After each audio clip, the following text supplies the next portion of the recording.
உங்களுக்கும் என்ன மாதிரியே டேண்ட்ரஃப் ப்ராப்ளம் இருக்குங்களா? அதிகமான டேண்ட்ரஃப் போக்குற ஷாம்பா போட்டு முடி கொட்டி முடி சார்ந்த அனைத்து பிரச்சனையும் எனக்கு வந்துருச்சுங்க. அப்போதாங்க எங்கள் அம்மா ஞாபகம் வந்துச்சு. எங்கள் அம்மா சின்ன வயசுலலாம் சீவக்காய் போட்டு தேய்ச்சி குளிச்சு விடுவாங்கங்க. இந்த மாதிரி முடி சார்ந்த எந்த பிரச்சனையுமே வந்ததே இல்லைங்க. அதில் முக்கியமாக எங்கள் அம்மா ஒரு 5 பொருளை சேர்த்துவாங்கங்க.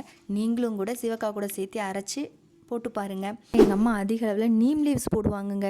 நீம் லீவ்ஸ் தான் வந்து டேண்ட்ரஃப் போக்கக்கூடிய முக்கியமான இன்க்ரீடியன்ட்டுன்னு எங்கள் அம்மா சொல்லிக்கிட்டே இருப்பாங்கங்க. வெந்தயம் போடுவாங்க. வெந்தயம் வந்து அந்த திட்டு நம்ம வெள்ளையாக திட்டு வரும் இல்லைங்களா, அதெல்லாம் கண்ட்ரோல் பண்ணுறதுக்கு வெந்தயம் யூஸ் பண்ணுவாங்கங்க. அரிக்கிறது இது எல்லாமே குறைஞ்சிருங்க. டேண்ட்ரஃப் திரும்ப வராமல் இருக்கிறதுக்காக நம்ம செம்பருத்தி இலையும் செம்பருத்தி பூவும் பயன்படுத்துகிறோங்க. நம்ம ஆயிலி ஸ்கால்ஃபில் டேண்ட்ரஃப் வராமல் இருக்கிறதுக்காக ஆரஞ்சு பீல் பவுடர் பயன்படுத்துகிறோம். துளசி முக்கியமாக எங்கள் அம்மா சேர்த்துவாங்கங்க. அந்த புண்ணெல்லாம் வந்து நம்ம அங்கங்கே வந்து இந்த சீப்பை வச்சு சீவும் போது நமக்கு புண்ணு தட்டுப்படும் இல்லைங்களா, அந்த பொடுகு மாதிரி வந்து அந்த புண்ணெல்லாம் போகிறதுக்கு இந்த துளசி வந்து முக்கிய இன்க்ரீடியண்ட்டாக இருக்குங்க. இன்னும் நிறைய பொருட்கள் போடுவாங்கங்க. அப்படியெல்லாம் போட்டு அரைக்கிறதுக்கு எனக்கு டைம் இல்லாதனால நான் என்ன பண்ணிட்டேன்னா, நம்ம லக்ஷ்மி ஸ்டோரில் இருக்கக்கூடிய அட்வான்ஸு சீவக்காயை வாங்கி பயன்படுத்தினேங்க. வாரத்துக்கு 3 நாள் கண்டிப்பாக நான் அந்த சீவக்காய் போட்டு தேய்ச்சி குளிக்க ஆரம்பிச்சிங்க. இப்போ எனக்கு அந்த டேண்ட்ரஃப் ப்ராப்ளம் தலை சார்ந்த அனைத்து பிரச்சனையுமே எனக்கு க்யூர் ஆகிடுச்சுங்க.